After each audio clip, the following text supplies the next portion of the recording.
I woke with thawing salts at the back of my mouth and cold gel drying under my collar. The med cradle had already tipped me upright. Beyond its clear shield, Cryo Ring West curved away in rows of colony pods stacked 3 high around the central service track. 4,000 men and women slept in that ring alone. My job, whenever the ship raised me for a maintenance rotation, sounded simple and never was. Keep the sleepers alive, keep the seals tight, keep the coolant moving, keep the voyage from noticing how old it had become. The Ark Sable had left Earth more than 3 centuries earlier. I had never seen Earth. None of us on rotation had. Most of the colonists had barely seen anything at all. They slept. The ship did not. It kept a waking population large enough to run kitchens, teach children, police quarrels, scrub filters, mend berths, burn bodies, and hand routine from one generation to the next. Men like me belonged to a narrower line. We were thawed in shifts to tend systems too delicate or too dangerous to leave entirely to inheritance. Lately, every wake summary had carried arrival notes. First correction windows, burn readiness checks, priority thaw contingencies. After 3 centuries, the destination had stopped being induction room mythology and become a timetable in the margins of maintenance reports. I'd fallen into the habit of searching for agricultural thaw language before I read anything else. My brother Matteo slept in colony reserve under orchard and root culture assignment. When the first proper waking began, men like him would matter more than men like me. I swung my legs over the cradle, pulled on my grey work coverall, and clipped my badge to my chest. Maintenance specialists wore grey because it hid sealant streaks and coolant salts better than white. My badge read, Owen Porter, Cryo and Life Support. Beneath the name sat a small pod icon, a signal to armed men and med staff that I could open certain systems without asking a bridge officer first. Rotation note says you overslept by 6 hours, said the man waiting beside the cradle. Julian Gable from Thaw Intake wore med blue. He had a long jaw, careful hair, and a habit of speaking as if every sentence had already been cut down once. You had a rough warm-up. I kept you under until your pulse quit skipping. That sort of kindness costs me catch-up. He gave a thin shrug. Captain wants all wake staff on shift anyway. There's a meeting in 10 minutes. Someone from nutrient stores went missing. That finished waking me. Missing how? He left a shift. He never signed back in. Men disappeared on a ship this old for ordinary reasons. A broken lift, a sealed crawl space, a drunk spell, a private panic. The Ark Sable was a flying city built inside rotating decks, pressure wells, water farms, machine bays, school rings, and the long engine spine that shoved us across the dark. A man could hide if he wanted to. A man could die alone even faster. Still, Julian stood a little too far from me. His eyes kept drifting to the ring instead of my face. I picked up the tablet on the cradle tray. Wake summary. Coolant lag in 2 sub-branches. Nutrient stock short in medbay. 1 store's runner missing.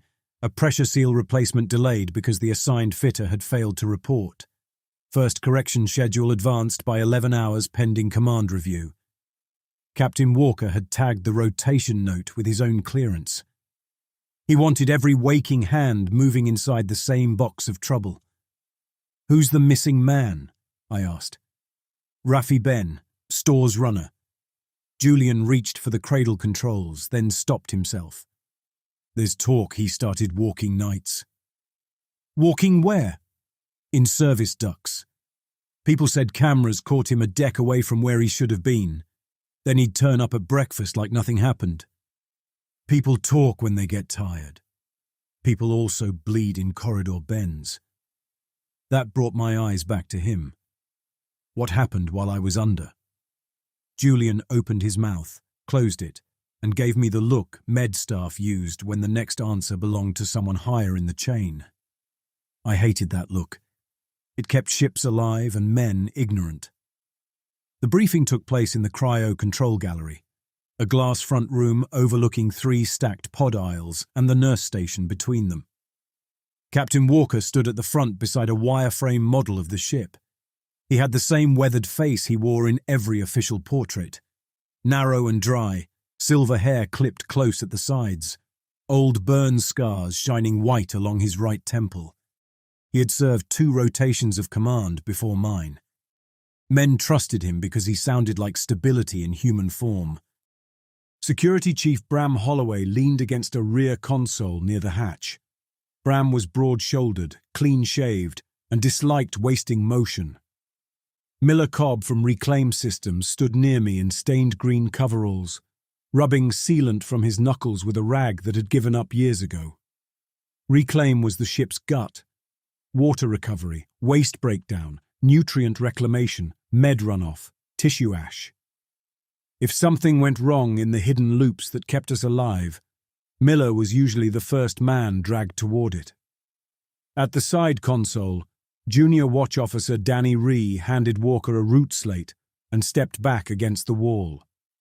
Danny wore command black without the stiffness most bridgemen grew by habit.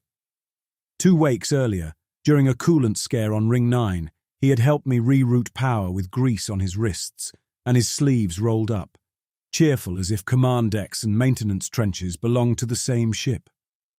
When he caught my eye now, he tipped 2 fingers in greeting. Walker waited until the hatch sealed. "We have a localized security issue," he said. "1 store's runner remains unaccounted for. 2 med supply lockers show unauthorized access. A technician in nutrient lines reported being followed in a service corridor below infirmary. Until we locate the missing man, all wake staff move in pairs."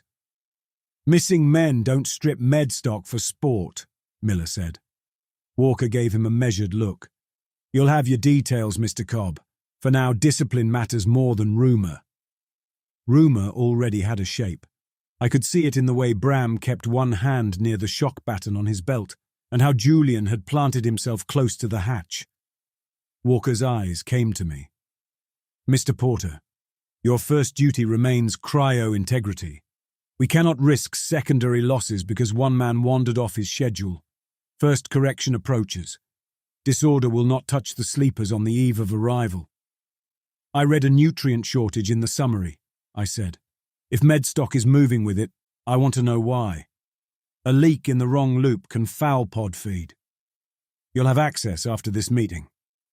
It sounded generous. It also closed the lid. He sent us back to work with paired movement, corridor restrictions, and a promise that Bram would handle the missing man's search. I took the lift with Miller because the cryo support trunks crossed reclaim piping on the way down. "You buy any of that?" Miller asked when the door shut.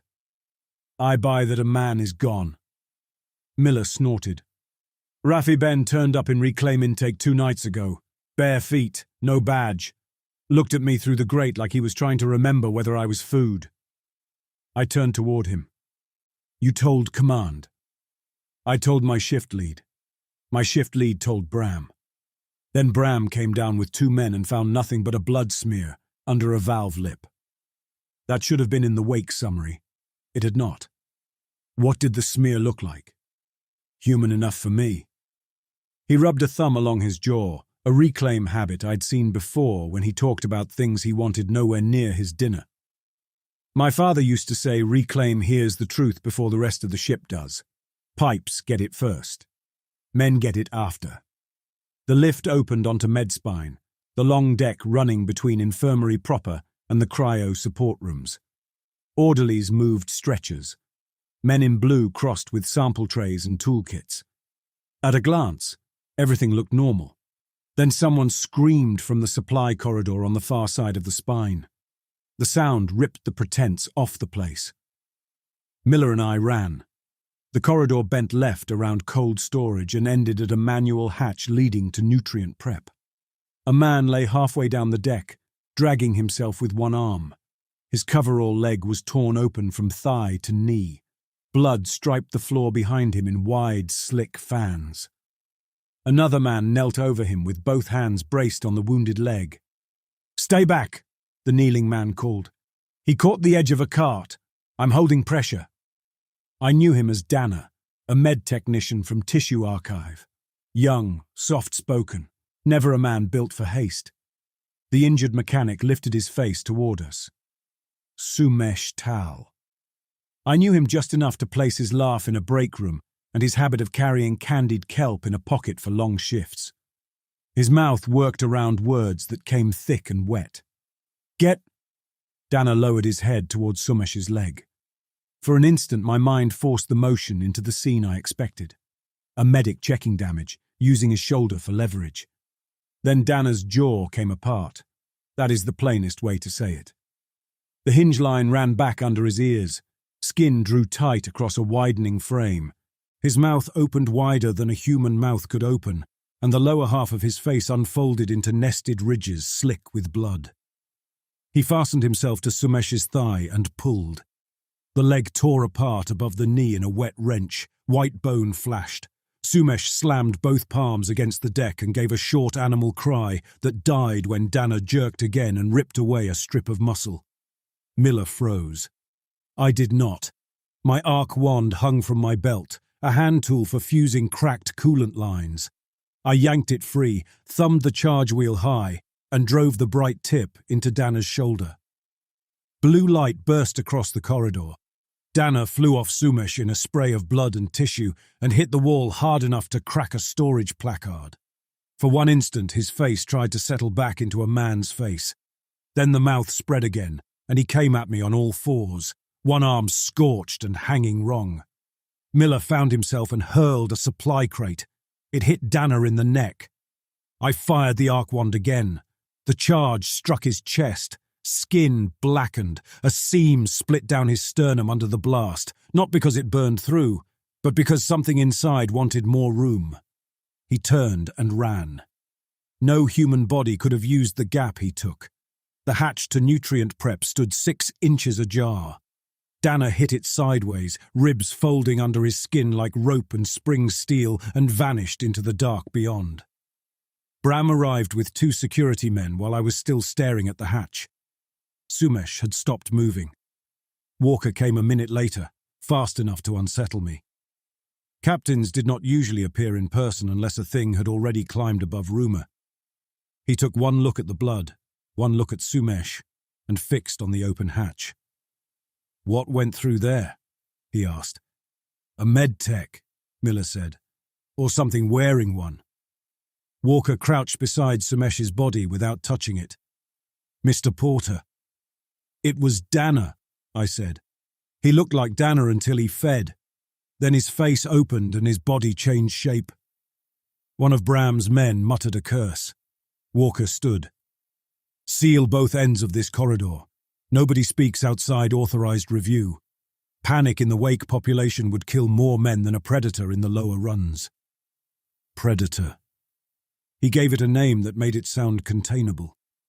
Bram pointed at the blood around Sumesh's ruined leg. "Sir, this was planned.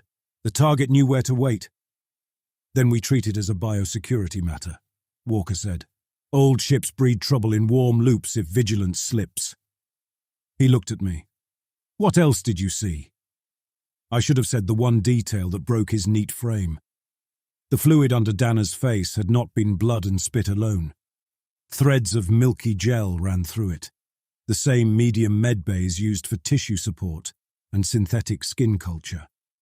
Whatever had worn Dana came from the ship's vats as much as it came from anybody. Instead, I said, "I saw enough." That was my first bad choice, and it wore obedience like a uniform. Walker ordered Sumesh removed, Dana classified as a contaminated casualty, and medspine locked down by sections. Then he turned to me and Miller. "You two will assist Bram's inquiry," he said. "Mr. Porter, follow the stolen stock. Mr. Cobb, inspect reclaim intake routes and med runoff paths, quietly. If this thing grew in the ship's lower loops, we cut it off before it spreads." He had already decided what it was, where it came from, and how much fear the rest of us were allowed to feel. At the time, I mistook that for command. I spent the next hours in med inventory rooms, tracing nutrient pulls and tissue support losses, while orderlies pretended the corridor killing had happened on another deck. Every missing item pointed to the same cluster: growth medium, archived tissue packs, plasma feed, neural bath salts, wound gel, useless for intoxication, perfect for building flesh. The trail ended at tissue archive, a chilled room lined with sealed drawers and growth cradles for emergency graft work. Dana had signed in there 4 times over the past week. Kevin Pell, one of the archive techs, had countersigned 2 of the pulls and logged route access through dead service branches under Old Med. One orderly remembered Pell asking whether any of those dead branches still opened below Reclaim. Nobody had thought enough of it to report. By the end of shift, I had 1 dead mechanic, 1 vanished medtech, 1 suspicious archive man, and a captain's assurance that the matter remained contained. Then Miller found me outside Cryo support and said, "I saw one looking through a grate." He didn't waste anything after that. He just jerked his head toward the lower service ladder. I followed him into Reclaim South, the hidden deck where the ship processed what the waking population discarded and what the sleepers shed through pod feeds. Warm pipes crossed overhead. Condensation gathered on old housings. Pumps shuddered behind wall panels. Reclaim had always felt more alive than the bright decks above, as if the ship digested in secret and only pretended to be clean when men were looking. Miller pointed at a service hatch set knee-high in the wall. "Here." I knelt. The grate opened onto a crawl space no wider than a coffin. Fresh blood marked the lower edge. On the other side, caught against a valve bracket, hung a strip of med blue cloth. Dana's. "What kind of man crawls through that?" I asked. "The kind who can fold." I laid a hand on the grate. A trace of warmth lingered in the metal. "Bram's going to lock this level next," Miller said. "He'll sweep, find nothing, and tell us the risk is dropping. Unless we give him a body. You saw what went through that hatch. You want to hunt it with a pipe wrench." What I wanted was a framework large enough to hold what I had seen in the corridor. The ship had rules for men who cracked, rules for infection, fire, vent breach, coolant bloom, mutiny, sabotage. There were manuals for every ordinary failure that could happen between stars. I wanted this to fit one of them, so I could take the right proof to the right office and force open the doors that mattered. Only command or reserve command could authorize a mass wake, quarantine cryo, or suspend approach corrections. A horror in the dark did not change that. Not yet. "Let me follow the stock 1 step farther," I said. Miller rubbed his face and stuffed the rag into a pocket. "If I die because you like neat answers, I'll come back and hit you." Bram joined us that night with a shock baton and a pistol loaded for shipboard use. Low-velocity slugs meant to tear flesh without punching through pressure walls. He had been ordered to assist me, which seemed to irritate him more than if Walker had told him to scrub filters. "A maintenance man, a drain rat, and 1 security chief," Bram said as we stood outside Tissue Archive. "If this is Command's best, I hope the ship isn't watching." "It's been watching us a long time," Miller muttered. Bram ignored him. "What's the theory?" I held up the compiled pull list. Dana stole growth medium, archive tissue, plasma feed, neural salts. Pell countersigned half of it and routed it through dead branches. Sumesh got torn apart in a corridor tied to nutrient prep. Reclaim carries med runoff and tissue ash. If this thing came from inside the ship, those systems meet in the lower loops. Bram tapped the baton against his thigh. Came from inside the ship how? I thought of the milky threads mixed through blood. Like rot in a wet wall. Feed it long enough and it learns the shape of the room. He grunted. How do we spot one before it opens up on us? That question had needled at me since the corridor. Dana had looked ordinary until the feeding started. He wore the mask perfectly. Steady gait, clear eyes, ordinary speech. Then I thought of Sumish's leg and how fast the change came once the blood was out. It slips when it feeds, I said. That breaks the mask. Miller glanced at me. You're talking about bait. I'm talking about proof. Bram's mouth hardened. Proof for whom? That should have been the second moment I understood what stood in front of me. If a security chief had to ask who deserved proof after a corridor killing, command had already narrowed his world too far. Instead, I answered like a man still serving a system. For Walker, for reserve command if I have to wake it, for anyone who can still open the right doors. Bram studied me a beat longer, then said, Fine, pick your bait. The tech we chose was Kevin Pell, archive access, no clear account of half his shifts, route history through dead med branches. He had the sort of face that vanished in a crowd. I had seen him 3 times that day, and could not have described him the same way twice. That bothered me more after Dana. We set the test in an exam room off Tissue Archive. Bram would play injured. Miller would stand by the door with a pry bar. I would wait behind the supply wall with the arc wand. The plan looked ugly the moment it became real. Bram sat on the exam chair and cut his own forearm with a sterile scalpel from the tray. Blood ran down his wrist and dripped onto the tile. Bring Pell, Bram said into his comm. A minute later, Kevin Pell walked in carrying a sealant patch kit. He stopped when he saw the blood. I watched through the gap in the shelving. His face did not change. His shoulders did not tighten. He only looked at Bram's arm in a way I had never seen a human being look at an open wound. Every line of him leaned toward it. Hunger moved through him like current under skin. You cut it deep, he said. Patch me, Bram said. Pell took one step forward, then another.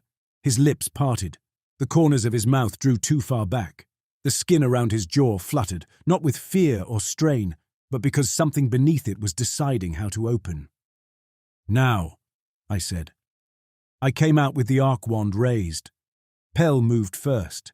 He crossed the room in a blink and hit Bram hard enough to drive the chair legs across the floor.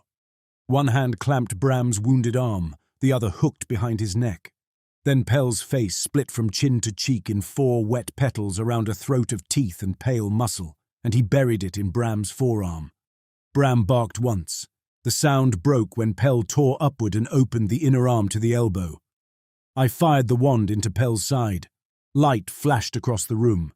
Pell recoiled, twisting with the hit, and a flap of his torso peeled back enough for me to see layered tissue inside him, grown in bands and sheaths, like meat built in trays.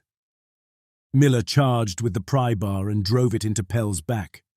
Pell whirled on him, half his face still hanging open, and lost the second he needed. Bram slammed the baton into Pell's neck. Blue current cracked across wet flesh. I shoved the arc wand under Pell's jaw and burned upward until the skull burst at the base. He collapsed on top of Bram. For a while nobody moved. Then Miller hauled the body off the exam chair, and Bram sat there with blood running over his fingers and into the floor drain. You wanted proof, Bram said through his teeth. You got a man chewed to the bone. I knelt beside the corpse. The face was already trying to settle back into something human, like a ruined mask tugged over bad structure. Under the torn coverall, I found old surgical ports along the ribs, scarred circles set in a pattern no hospital used on living staff. The tissue under the skin had been layered in sheets, not knitted in the branching weave human healing makes over time. Pell had been assembled as much as born. Miller crouched opposite me. What are those? Feed lines, growth supports. I looked up. He came out of a vat or close enough. Bram wrapped his arm one-handed and kept his distance from the body now that it was still. That thing had my level 4 route clearance on its badge. It could open command corridors. That silenced all of us. A predator in the lower loops was one kind of problem. A thing that wore a man, carried his access and passed through ship security for days or months was another. I pulled Pell's badge free. Route history blinked across its tiny display. Tissue archive, medspine, reclaim south, restricted access junction below command. Then a sequence I had never seen on any maintenance path.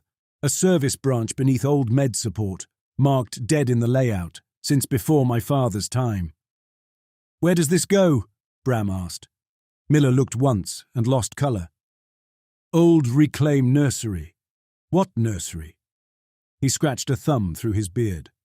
"Back when the ship still kept families awake for whole stretches of the voyage, Reclaim ran wet growth rooms below Med.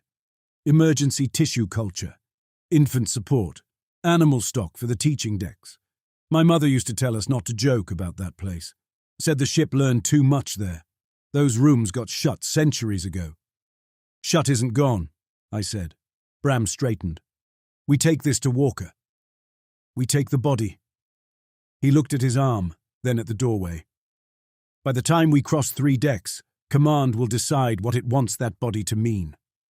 Miller gave one hard laugh. "You're learning." That should have pushed me over. It almost did.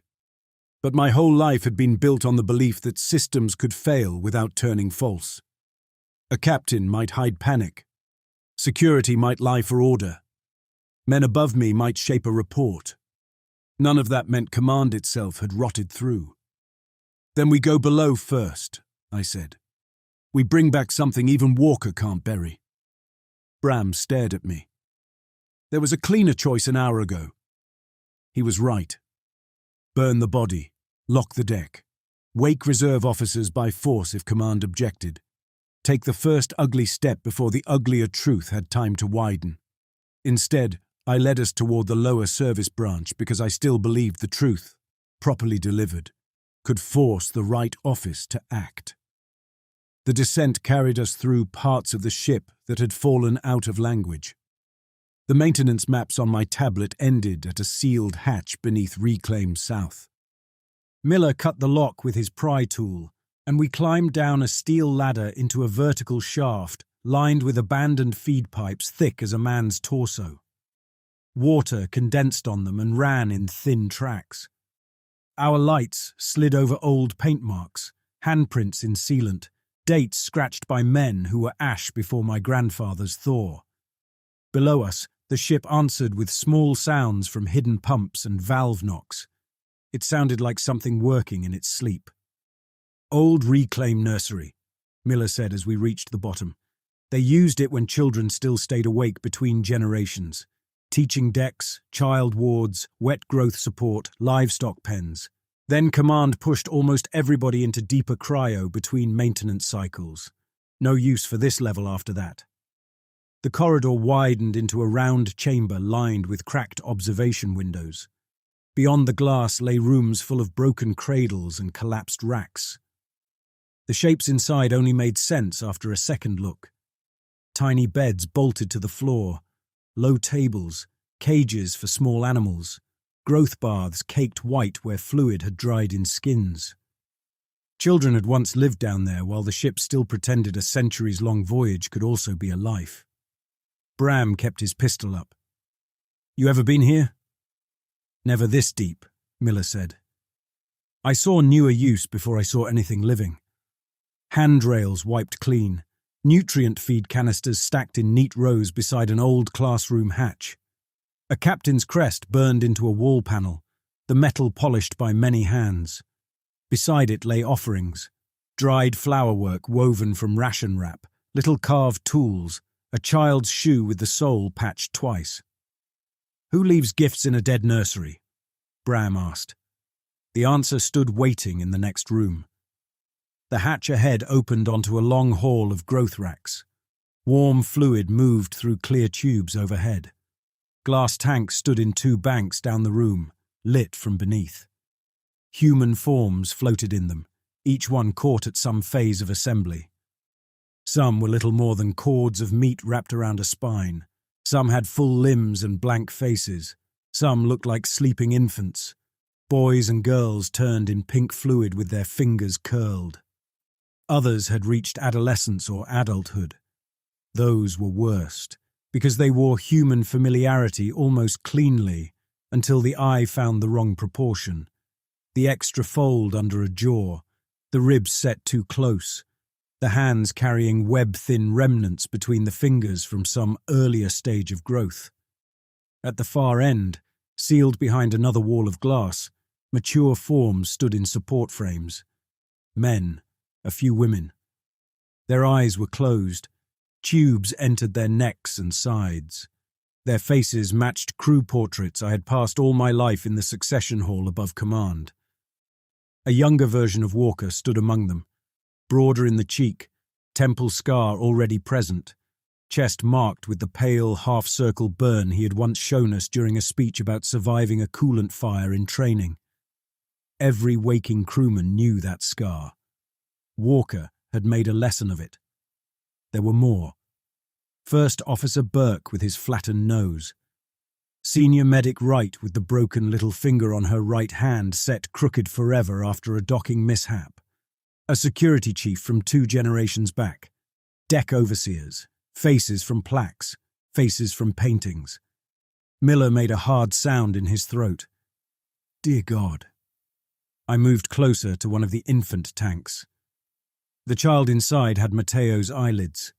I knew that was impossible even as I saw it. Mateo slept in colony Cryo under agricultural assignment. A quiet man with dirt under his nails even aboard ship because he worked the hydroponic root beds during his short waking years and said plants trusted men less when they stayed clean. The shape of those eyes could have belonged to 100 men. The chin was ours too, though. The Porter chin from our father. Owen, Bram said. I had gone too close to the glass. On this side of the tank, handprints marked the surface at adult height, larger than mine, repeated. Men had stood where I stood and looked in at that child again and again. I forced myself down the line of tanks. Some bodies matched current crew, some matched old command, some were mixings, human resemblance cut and recut into shipborne forms. On a side table lay strips of skin beneath nutrient sheets, labelled with colour bars instead of names. Hair clippings, dental moulds, finger casts. They were skin, teeth and hand templates waiting for use. Burn it, Miller said. His voice shook with anger more than fear. Burn all of it now! I looked toward the mature forms behind glass. Only command or reserve command could force a mass wake, halt approach or seal med and reclaim hard enough to matter. If I went up with words, they would bury me as unstable. If I went up carrying a captain's own numbered growth hardware, they would at least have to answer me before they killed me. We need something portable, I said. Something tied to a living office. Something I can put on a table in command and force a choice with. Miller turned on me. You still think the man upstairs hasn't seen his own face in a vat? That hit hard enough to stagger the part of me still clinging to procedure. He even had the stronger claim, but I had spent 12 hours watching the world rip loose from its fasteners. I could not let go of the last bolt yet. A duplicate in a tank was horror. It was not yet, to the part of me built for service, lawful authority. Men like me were trained to believe that distinction mattered. I reached for the emergency release on the nearest mature frame chamber. The glass partition slid open with a soft motor whine. Warm fluid spilled over my boots. The younger Walker hung in the support frame, naked except for feed lines and skin monitor pads. His chest rose once, shallow and involuntary. He was alive enough for the body to keep. I yanked a growth manifold from the rack beside him, a rigid cartridge that fed nutrient slurry and hormone mix through the chamber. His seal number was stamped into the connector ring. The same code marked every command implant and private quarter on the ship. Walker's was public by design. Crew had to know which door to call in a crisis. There, I said. Enough to tie him to this room. Miller stepped toward a bank of feed valves with murder in his face. Receipts first, fire later. You really were built for maintenance. The first adult mimic hit the glass between us from the far side. It had been standing motionless among the mature frames. I had taken it for another suspended body until it moved. The impact cracked the panel. A second shape came from behind the tanks to my left. A third unfolded from under a work table, shoulders rising where no shoulders should have fit. Move, Bram said. The pistol barked. One slug took the second mimic through the cheek. The face burst inward, then flowered outward as the feeding structure came loose. It came over the table anyway. Miller spun the feed valve wheel with both hands. Steam burst from a sideline. Hot fluid sprayed across the tanks. Infants thrashed in their growth baths. A warning chime began overhead. The first mimic broke through the cracked glass and landed in front of me. Up close, it wore the face of a maintenance man I half remembered from a shift years earlier. Then the jaw opened, and recognition lost its use. I swung the manifold cartridge into its mouth. The casing cracked between its teeth and gel burst over both of us. The thing seized around the taste. I rammed the broken connector deeper and kicked it backward into the open chamber frame. Bram fired twice into another one that had Miller by the shoulder. The rounds tore wet holes through its back. Miller brought the pry bar down on its neck until the head hung by strips of tissue. Then the room turned from fight to flood. Growth fluid poured across the floor. Steam rolled low around the tank bases. Emergency shutters began dropping over the side doors. "Out!" Bram's voice cracked through the warning tones. He grabbed my coverall and shoved me toward the main hatch. I looked back once. Miller had reached the valve bank again. He wanted the suppression purge, the one system that could drown the room in caustic foam and turn every growing thing inside it into dead matter. He almost reached it. A fourth mimic came out of the steam, low and fast, and hit him in the side. They went down together in the spreading fluid. I saw Miller's face once through the white rush. He was not afraid. He was furious that I had made proof one step more important than killing the nest. The shutters slammed. I heard him crying out when Bram dragged me through the hatch. We ran blind for a stretch, skidding through old child wards and supply corridors while the alarm changed tone behind us. Bram's arm had bled through its wrap again. Growth fluid slapped from my boots onto every deck plate we crossed. Only when we reached the shaft ladder did he stop and put the pistol under my chin. "You got him killed," he said. My chest heaved. I tried to bring back proof. "You brought back a token from a room full of vats after your last proof already chewed my arm to the bone." He pressed the barrel harder, enough to hurt. I looked at him and finally saw something I should have named earlier. Bram's anger had room inside it for knowledge he had never shared. He was shocked by the nursery, yes, but not shattered by the possibility that command was tied to it.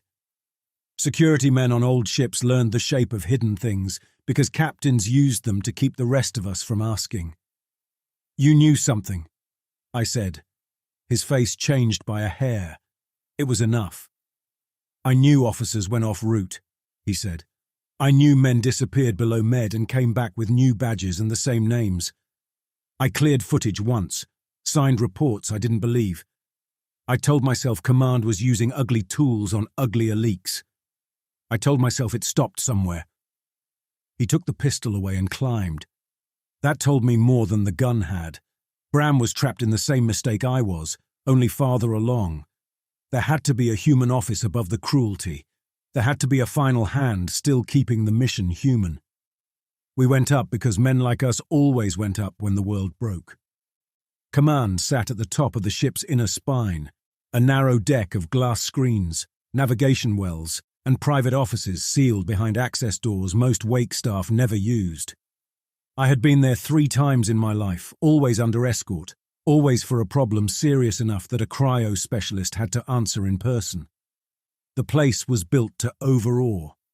Low light, curved wall displays showing stars and ship status, portraits of former captains in dark uniforms with one hand on a rail and the future behind them, men framed as continuity.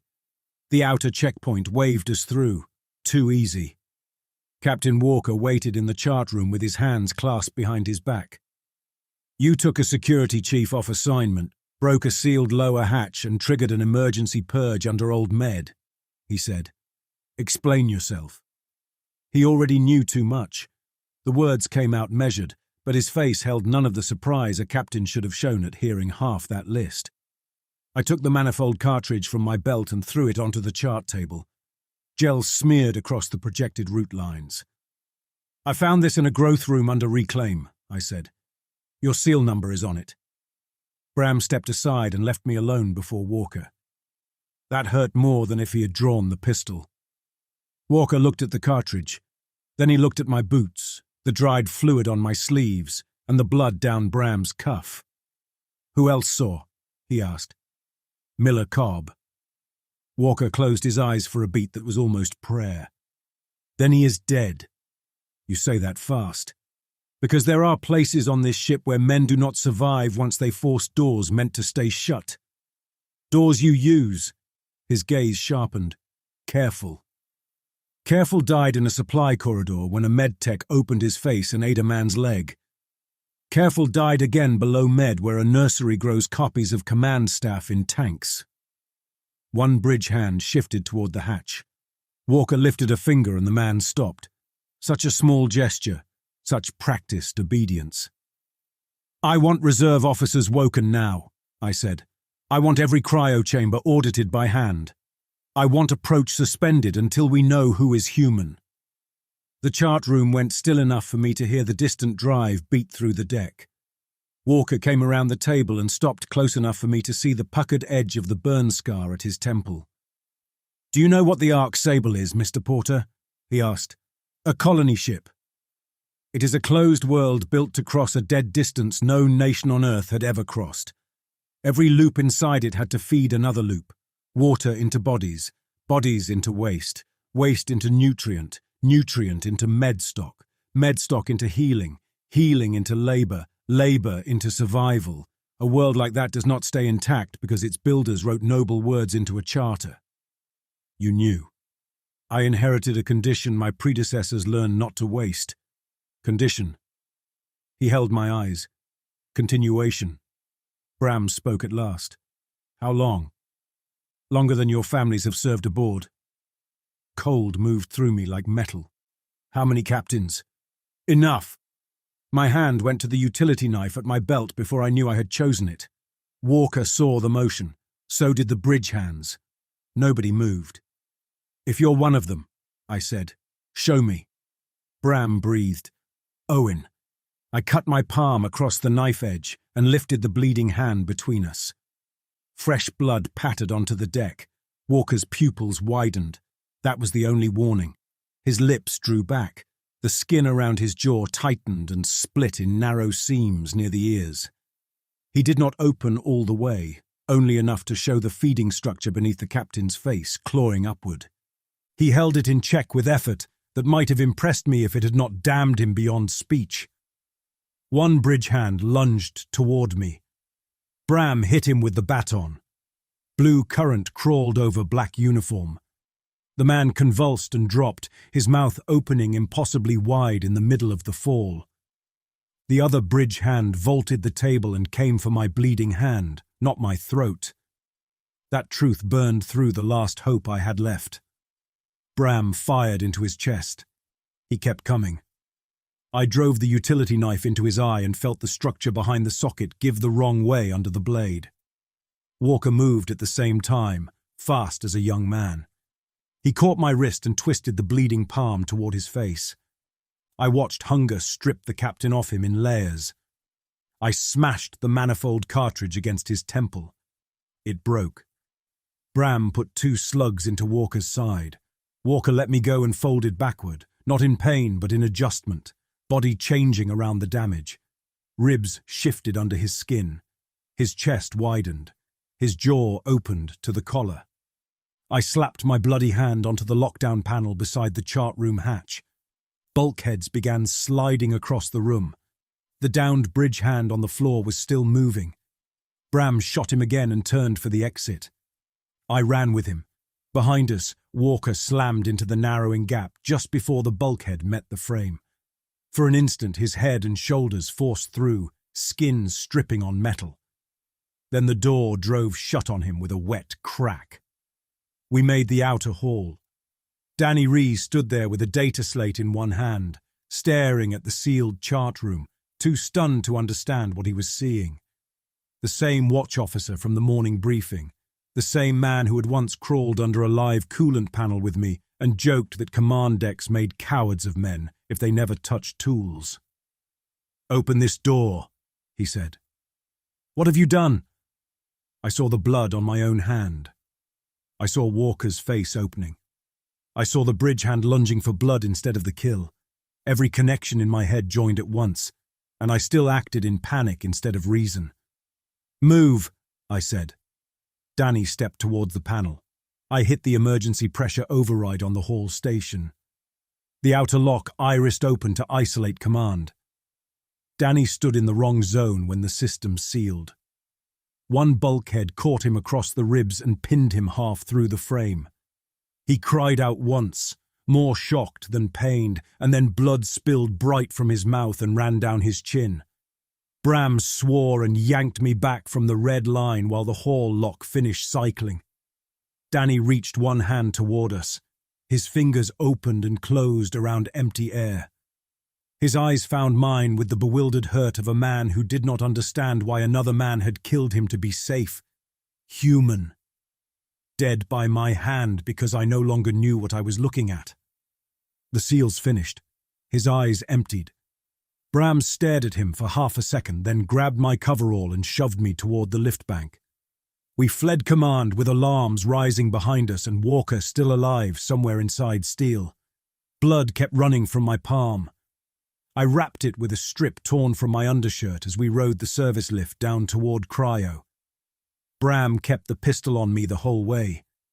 "You kill another human because you need certainty," he said, "and I finish you myself." I looked at the blood soaking through the cloth. "I'm past certainty." "Then act like it." I went to Cryo because once command fell away, only one question still had any claim on mercy. Were any of the sleepers truly ours? Cryo Reserve sat 3 decks below my usual station, a deeper vault used for long-term colony population, embryo storage, and emergency officer revival. It lay colder than the wake rings and quieter too, because fewer men passed through it. Support lights washed everything in dim blue from floor channels. Pod rows curved out of sight. Frost traced the edges of access panels. I came first for numbers, for an honest count. That plan lasted until I reached Pod Block Sierra and saw Mateo's name glowing on the side of his chamber. Mateo Porter. Agricultural assignment. Orchard and root culture specialist. My younger brother by 4 years. Though Cryo made age a strange thing between men who spent most of life asleep. He had always chosen the plant decks, saying he needed one place on the ship where something grew for the right reason. I laid a hand on the pod lid. The monitor showed standard preservation values, heart support minimal, neural activity low and regular, nutrient exchange stable. The display was lying in a clumsy, maintenance-grade way. It was the kind of patch a bad tech writes into a dead sensor because the panel matters more than the pipe behind it. The nutrient line into Mateo's pod had been rerouted through an external manifold hidden behind the frame. That was enough to make me pull the side cover free. Inside, the feed branch split 3 ways. One line went to the pod. 2 ran downward through the rack base toward hidden collection. I forced the release and lifted the lid. Mateo lay inside under a sheen of frost and preservative film, eyes closed, black hair floating around his head in chilled fluid. At first, he looked like any sleeper I had ever serviced. Then I stripped back the thermal sheet. The body beneath had been opened with care from sternum to lower belly and sealed again with graft membrane. Most of the deep tissue was gone. Muscle had been taken in sections. Bone marrow ports marked the hips. One thigh had been cored clean beneath the skin. They had harvested him. His monitor still showed stable values because enough tissue remained to fool the pod, and the pod had been told to accept the lie. I leaned against the rack because my legs were gone for a while. Some griefs come as tears. Some arrive as a blank field inside the skull where thought ought to be. I got the second kind. I stood with my hand on my brother's dead shoulder and remembered him once on the hydro decks, kneeling in root trays with his sleeves rolled up, turning a seedling toward the light, and telling me plants hated hurry. Then I looked at the careful work done to him by men, or things, that still meant to use him after his life had ended. Bram said nothing. He had no words worth spending. Along the next aisle, more pods showed the same hidden branches. Some were untouched. Enough were not. The embryo vault beyond them remained powered and whole. Through the observation glass, I saw row after row of gestation cassettes, each holding one future colonist in suspended form. They had left the embryos intact. They still needed breadth, stock, variation, wombs they could not grow fast enough on their own. They were saving humanity in portions they could govern. I found the reserve officer chamber at the back of the vault, a hardened room with 6 deep-sleep coffins set apart from the colony rows. Emergency command recovery. Men meant to wake only if bridge authority failed. 5 showed red, their systems cold for years or longer. 1 still held power. Commander John Adams lay inside, his title etched in brass on the lid. Navigation Officer, Reserve Command. Male, age at sleep, 46. I knew him from archive films. Clear-eyed, exact, the kind of officer training departments preserved because he sounded like rules could still save men. Bram grabbed my wrist when I reached for the release. If he comes out wrong, we're trapped. If he comes out right, he's the last lawful command we've got. I woke him. The Thor cycle took 6 minutes. Every second felt stolen. Adams convulsed on the cradle, coughed blue fluid onto the drain tray, and fought the straps until I cut him loose. He sat up gasping, eyes wide and furious. "Who authorized this?" he asked. "I did," I said. "Owen Porter, Cryo maintenance. Command is compromised." His gaze snapped from me to Bram, to Bram's wrapped arm, to my bloodied hand, to the reserve pods behind him. Fast mind, trained. He reached automatically for the wall console. "Captain Walker?" "One of them," I said. "One of what?" Bram lowered the pistol by a fraction. "You need the fast version." Adams was still half inside Thor shock, but authority came back into him almost visibly as he stood. "Seal this room. Give me status by sector, facts only." For half a heartbeat, the sound of him taking command felt like oxygen. I gave him the facts. Missing staff, Danner in medspine, Pell in archive, the nursery, Walker in the chart room, Danny dead in the lock. Adams listened without interrupting, face hardening into something colder than disbelief. When I finished, he keyed the reserve wall for emergency command access. Nothing answered. "Bridge authority?" Bram asked. "Suppressed or rerouted?" Adams turned toward the hatch. "Then I go physically." I stepped in front of him.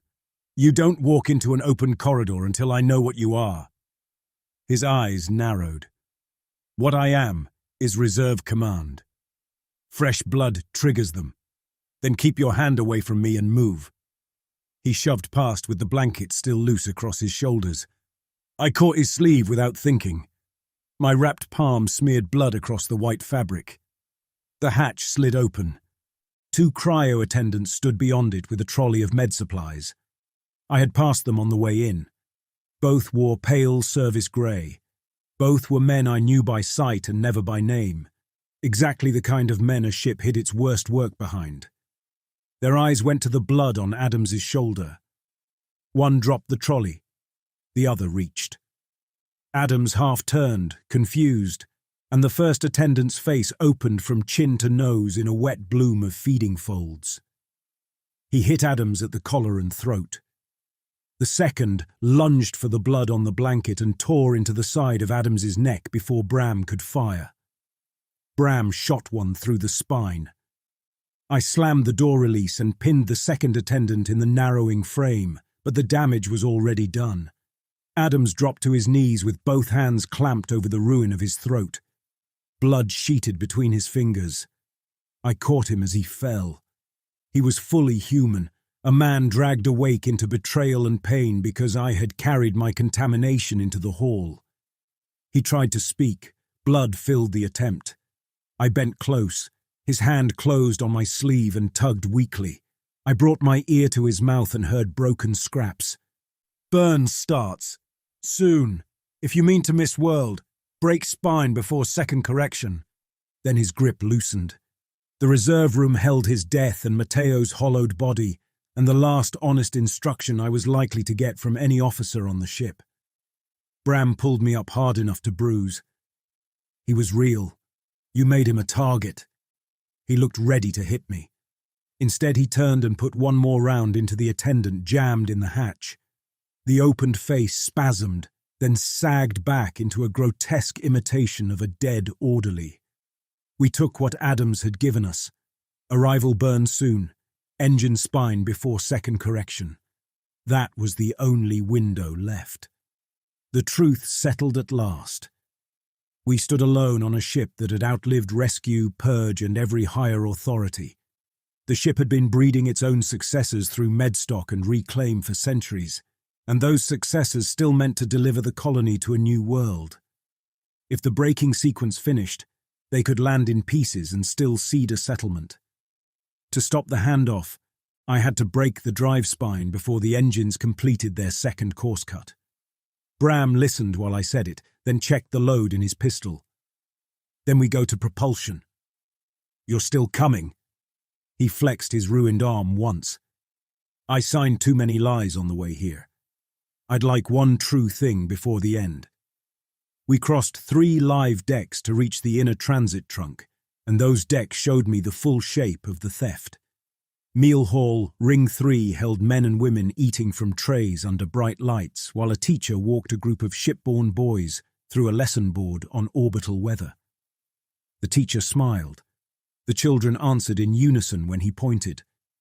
2 men argued over a card game by the side rail. An old woman laughed at something her tablemate said and wiped sauce from her chin. Every motion carried ordinary life. Any city on any station could have held the same scene. I understood then that the replacements had not taken the ship in a single night. They had inherited its habits, its rituals, its little courtesies, and kept them because structure fed them as surely as flesh did. A man in maintenance orange stepped from a galley side hatch carrying a crate. He saw the blood on my sleeve and paused. I saw the pause. Before Bram could speak, I slashed my wrapped palm open again with the utility knife and smeared blood across the crate handle as I passed. The man's face changed at once. Hunger pulled every line of him toward the red on his own hand. He dropped the crate and lunged for it. Bram shot him before he cleared the threshold. 3 civilians screamed. A woman grabbed a child. A cook ducked behind the service line. "Security matter," Bram said, forcing command into his voice. "Get down!" We moved before anyone could do more than obey or die. That was the crossing. Somewhere between Danny and that galley floor, I stopped using blood as a test and started using it as bait. I knew what that made me. I kept walking anyway. Twice more on the inner decks, men flinched wrong at the scent and sight of it. A lift operator reached for my bandage before the doors opened and Bram shattered his knee. A stores clerk in engine support bent toward the stain with hunger already breaking through his face, and I drove him into the counter until Bram finished him. After that, we stopped giving strangers time enough to speak their names. By the time we reached the first propulsion control room, panic had spread ahead of us. Doors sealed. Civilians clustered around anyone in uniform. Human and mimic alike were being sorted by fear faster than by fact. That helped command almost as much as it helped us. The first regulator sat in a narrow chamber halfway down the engine spine. It controlled plasma feed distribution across 3 major thrust channels. I knew the housing only from maintenance archive. Cryo specialists never touch propulsion in normal life, but every senior tech learned where the fatal cuts lay in systems outside his lane. You had to know how to kill a ship to understand how hard it fought to stay alive. I pulled the front panel, bridged the safety latch with Mateo's pod keycard, and drove the arc wand into the coolant backup. The regulator screamed under the load. White frost raced across the casing, as the line flash-boiled and split. One thrust channel would now fight the others during correction. Bad, but not enough. "Second point?" Bram asked. "Deep spine junction." His comm crackled. Static. Then a voice. "Owen," Walker said over the ship channel, calm as prayer. I froze with my hand on the regulator frame. His voice came from every wall speaker, every service handset, every emergency horn box. "You have damaged one node," he said. "You have killed crew across the inner decks. Stop before you turn loss into extinction."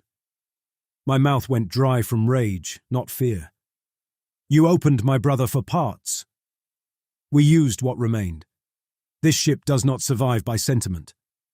Bram shot the nearest speaker.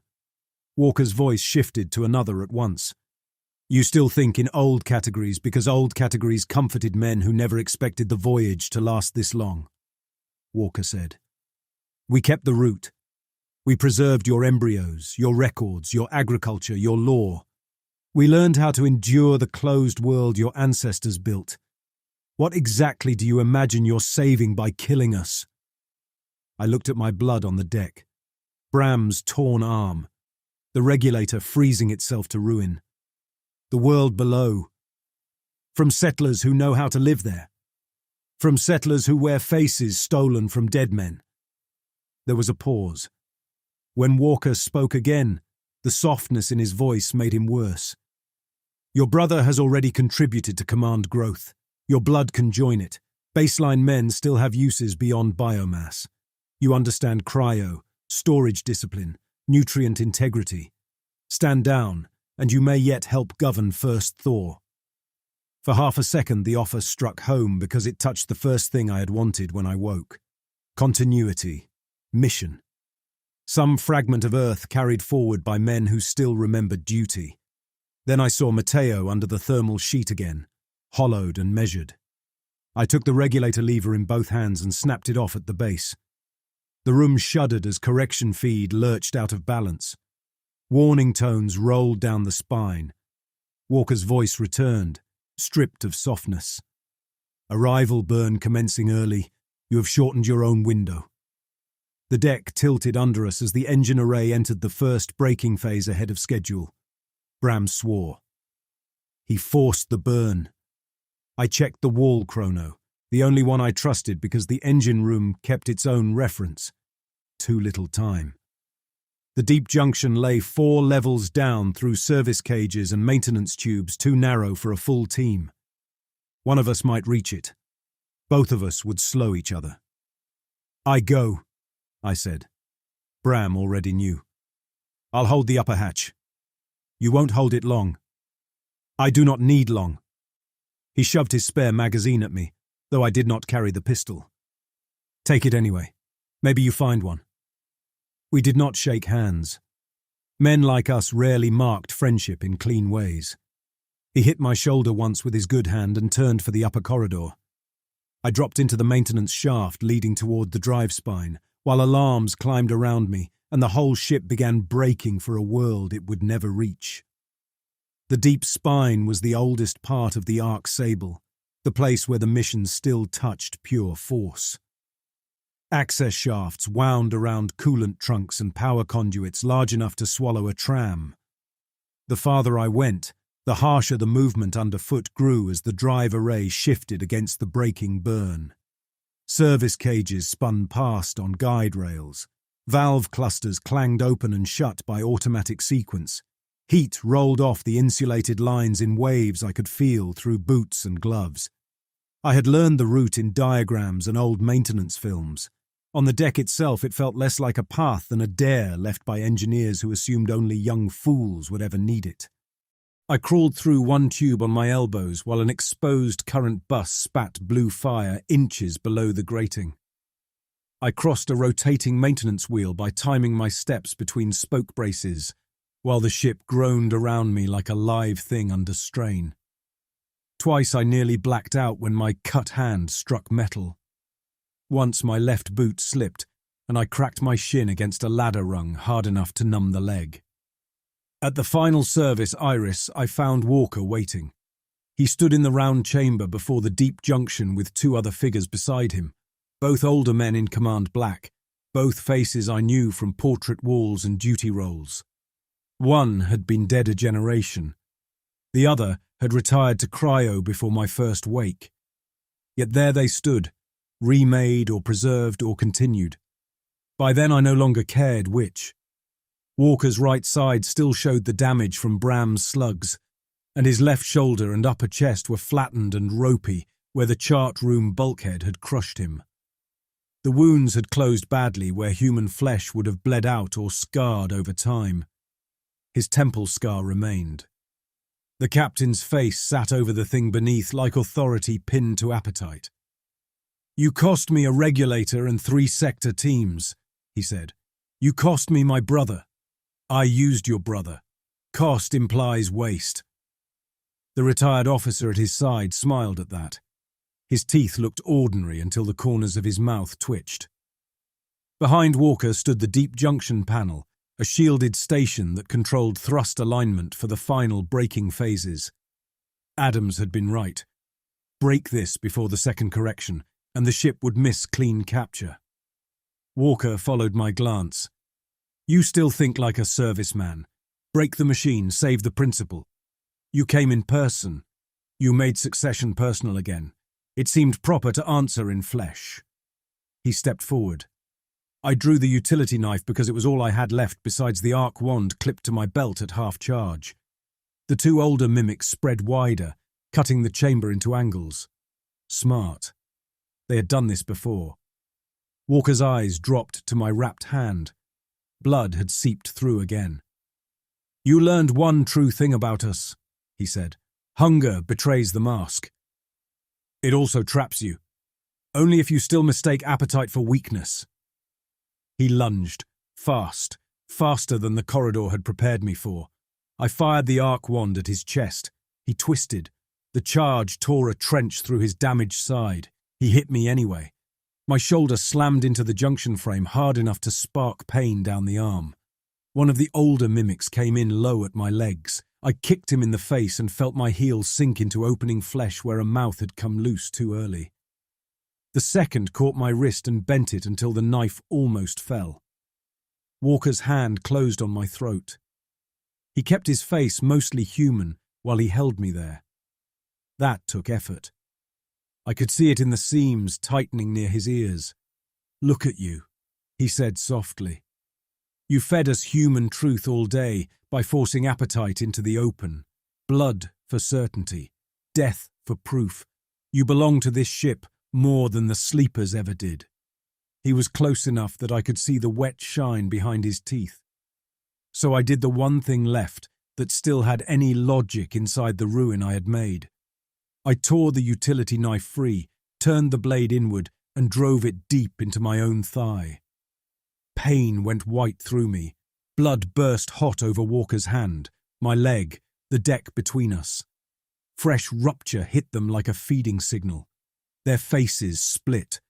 Walker's jaw dropped wide at last, petals of flesh peeling back around the throat structure beneath. The mimic at my wrist released me and dove for the wound. The one near my legs flung itself across the blood spreading under my boot. Walker caught himself fastest, but not fast enough.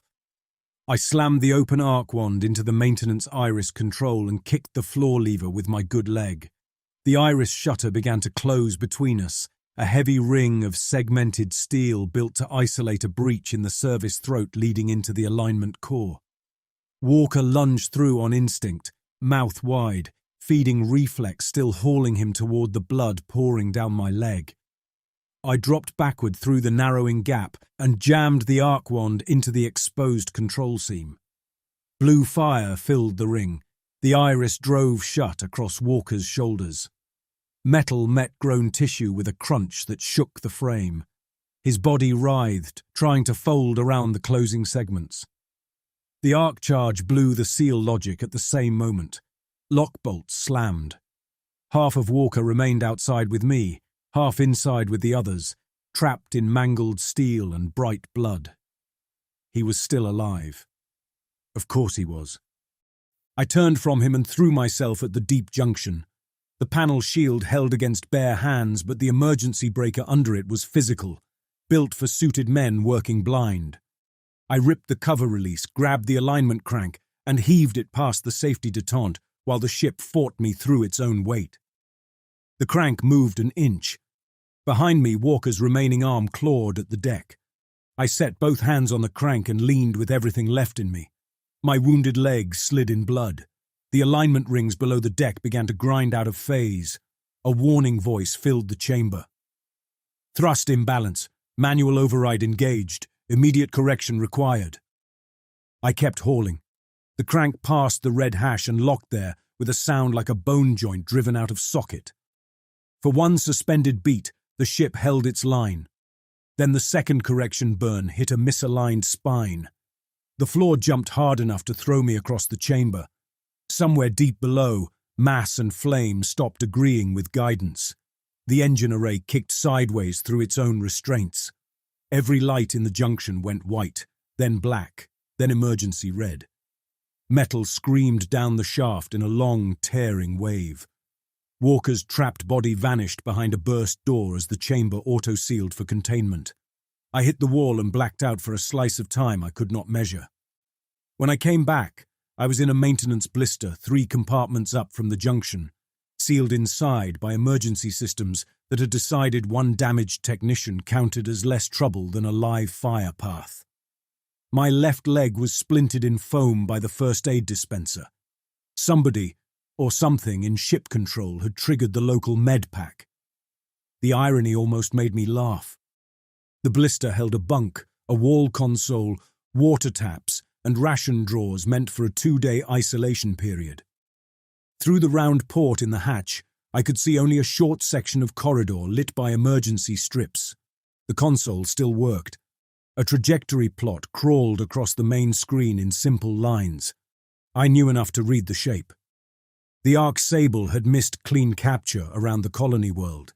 Instead of dropping into a controlled approach for descent and settlement, she had slashed wide into the outer system on a crippled path, bleeding heat and atmosphere from half a dozen damaged sections, too broken for landing and too far from the planet for easy salvage. The handoff had failed. Below that, another line scrolled through sector losses. Cryo reserve failure, pod support collapse, embryo vault breach in 2 banks, containment uncertain, agricultural ring fire suppression engaged, casualty numbers unresolved. The sleepers were dying. Most would already be dead. That cost belonged partly to Walker, partly to the ship that had bred him, and partly to me, because I had waited until only a catastrophic answer could still work. I sat on the bunk and stared at the plot until the tremor in my hands turned to numbness. After a while, the intercom clicked live. "Owen," said Mateo's voice. I closed my eyes. It was his voice exactly, down to the little rasp he got after sleep and the softer lilt on my name. The ship had enough of him to build that, or enough of me to know how to fake being fooled.